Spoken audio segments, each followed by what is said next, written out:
Ya,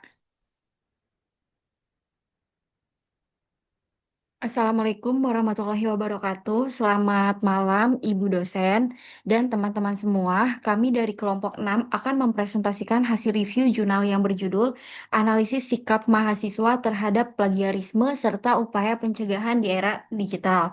Saya Resti dan saya akan menjelaskan latar belakang serta definisi plagiarisme.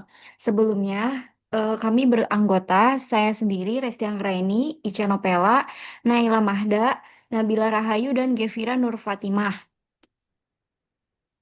Selanjutnya, saya akan menjelaskan dari perkembangan teknologi dari latar belakangnya ya. Perkembangan teknologi dan internet memberikan kemudahan bagi mahasiswa dalam mencari referensi untuk tugas maupun karya ilmiah.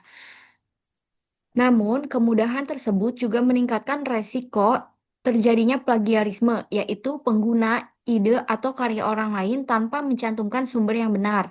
Plagiarisme masih sering ditemukan karena adanya tekanan akademik, kurangnya pemahaman tentang citasi, serta rendahnya kesadaran terhadap etika akademik.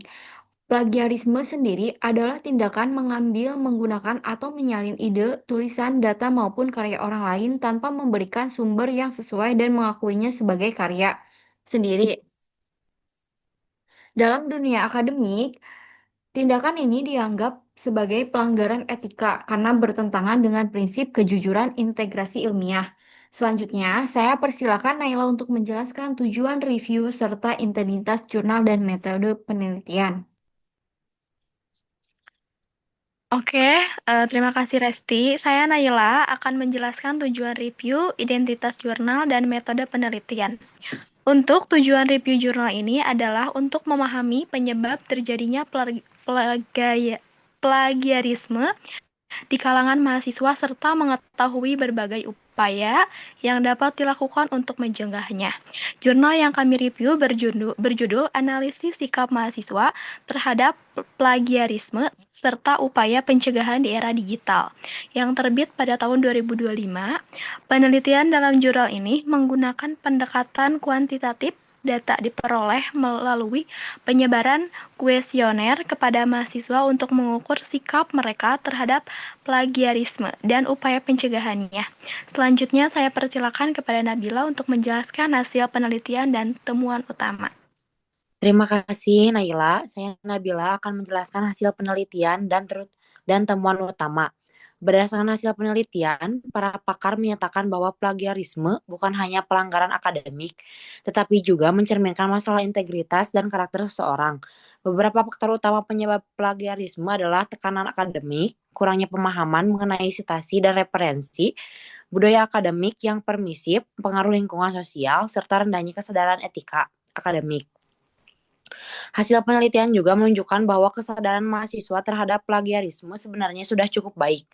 Namun, praktik plagiarisme masih sering terjadi karena kemudahan akses internet dan tuntunan akademik.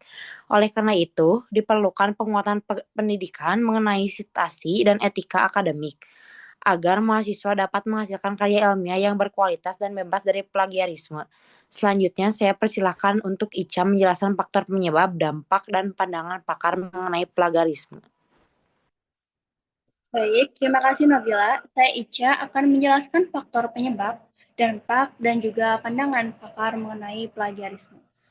Faktornya penyebab plagiarisme ini antara lain adalah rendahnya pemahaman tentang teknik citasi, tekanan akademik untuk memperoleh nilai tinggi, dan juga kemudahan memperoleh informasi melalui internet. Adapun dampak plagiarisme ini cukup serius, yaitu dapat menurunkan integritas akademik, merugikan penulis asli, menurunkan kualitas pendidikan, dan juga dapat menyebabkan sanksi akademik bagi pelakunya. Menurut para pakar, plagiarisme merupakan masalah etika dan juga integritas yang harus ditangani melalui pendidikan karakter, melalui peningkatan literasi akademik, serta pemahaman yang lebih baik mengenai tata cara penulisan ilmiah. Selanjutnya, saya persilakan Gevira untuk menjelaskan upaya pencegahan, rekomendasi, kelompok, dan juga kesimpulan. Baik, terima kasih. Selanjutnya yaitu adanya upaya pencegahan menurut pakar.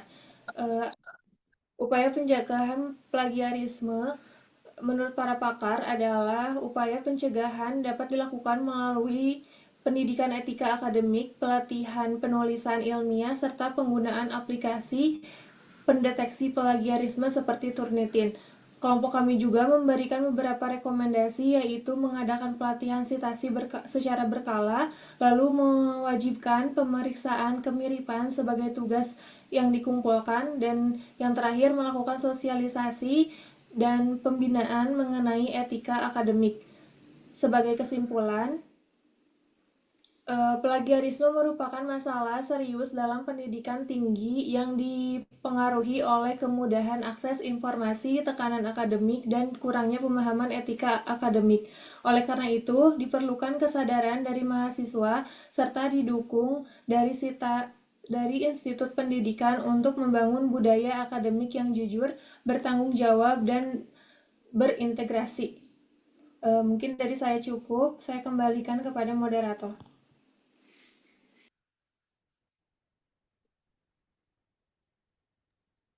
Baik, terima kasih. Sekian presentasi dari kelompok kami. Jika ada pertanyaan, bisa di chat by WA saja ya. Terima kasih semuanya. Wassalamualaikum warahmatullahi wabarakatuh.